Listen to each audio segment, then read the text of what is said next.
गुं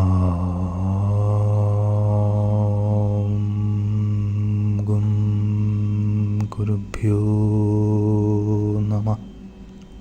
श्रीमद् भगवद गीता अध्याय 3 कर्मयोग श्लोक 27।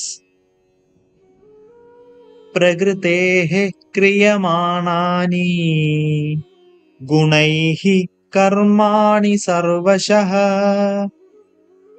अहंकार विमूढात्मा कर्ताहमिति मन्यते। प्रकृति के गुणों के कारण ही सभी प्रकार से कार्य होते हैं। जीवात्मा देह के मिथ्या ज्ञान के कारण से बेसुध हो गया है। वह स्वयं को अपने सभी कर्मों का कर्ता समझती है। हम जानते हैं कि संसार का वास्तविक परिदृश्य हमारे द्वारा निर्देशित नहीं होता, अपितु प्रकृति द्वारा कार्यान्वित होता है।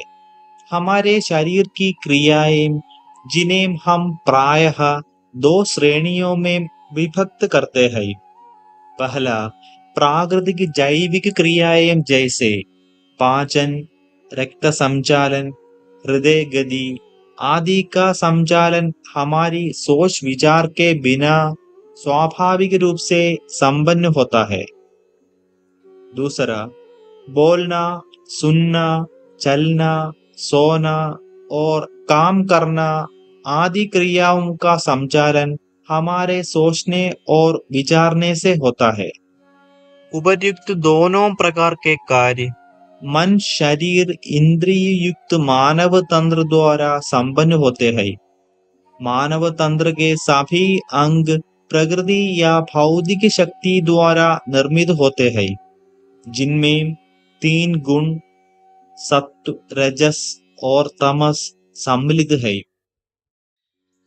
जैसे लहर समुद्र से विलग नहीं होती, अपितु उसमें समाकर उसका अंश बनी रहती है, उसी प्रकार से शरीर उसी प्रकृति का अंग है जिससे इसकी रचना होती है।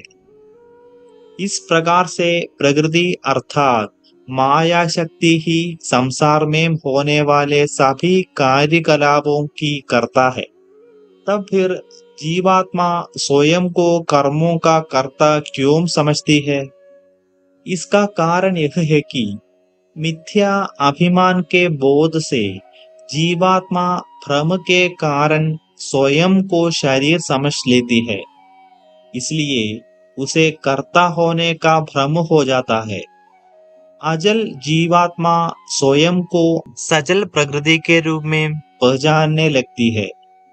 जिस क्षण जीवात्मा अभिमान को त्याग कर भगवान की इच्छा के आगे समर्पण कर देती है, तब उसे स्वयं के अकर्ता होने का आभास होता है।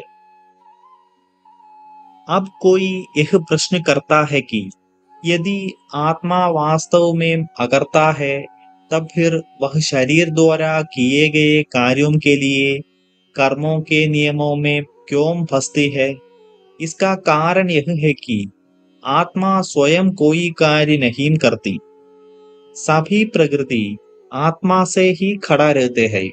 जीवात्मा के लिए अपने चित्त से पूर्व जन्म स्मृति और वासनाओं से इंद्रिय मन बुद्धि को कार्य करने का निर्देश देती है।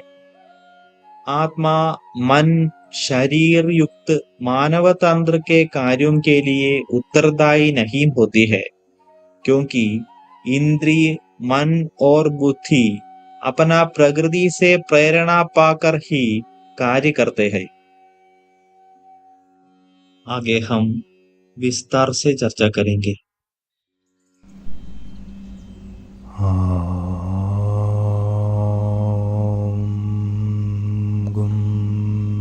गुरुभ्यो